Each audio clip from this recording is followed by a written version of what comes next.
بسم اللہ الرحمن الرحیم۔ السلام علیکم۔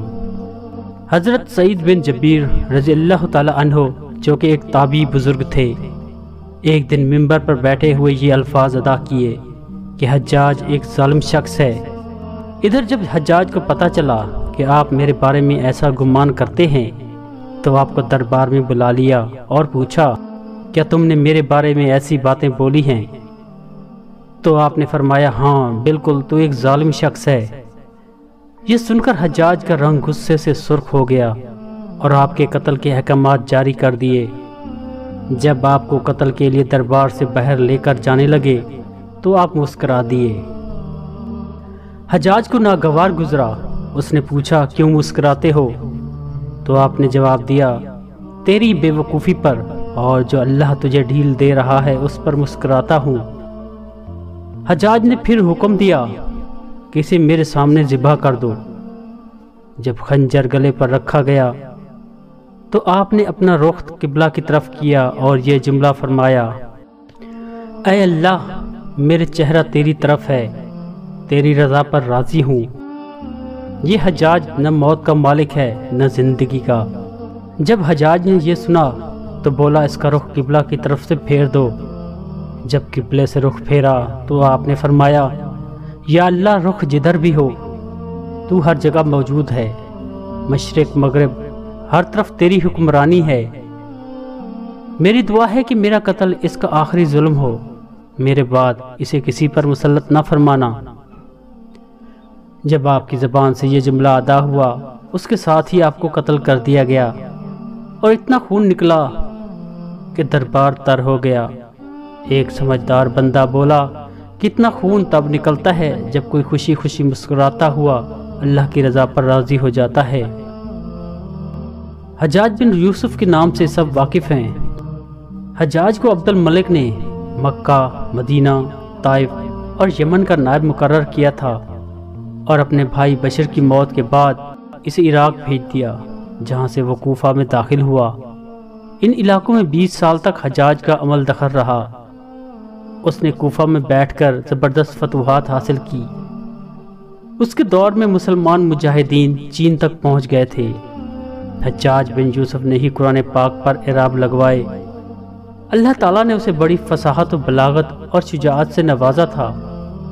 حجاج حافظ قرآن تھا، شراب نوشی اور بدکاری سے بچتا تھا۔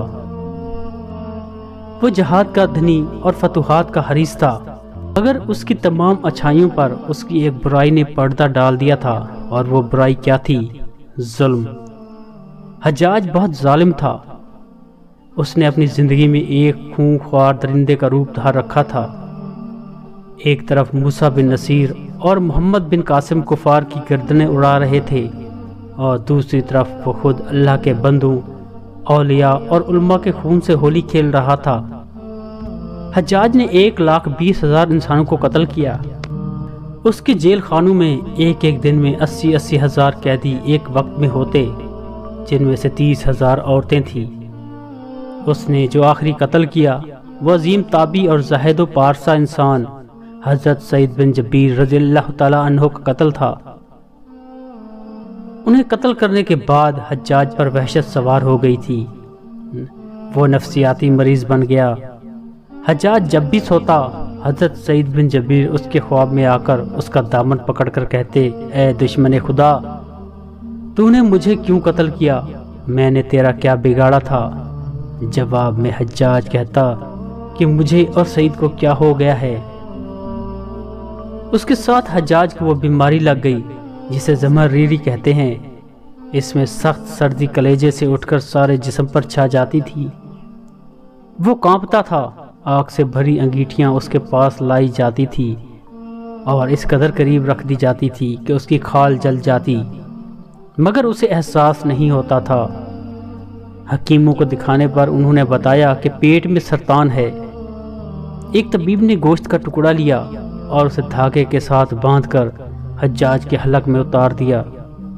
تھوڑی دیر بعد دھاگے کو کھینچا تو اس گوشت کے ٹکڑے کے ساتھ بہت عجیب و نسل کے کیڑے چمٹے ہوئے تھے اور اتنی بدبو تھی جو پورے 1 مربع میل کے فاصلے پر پھیل گئی۔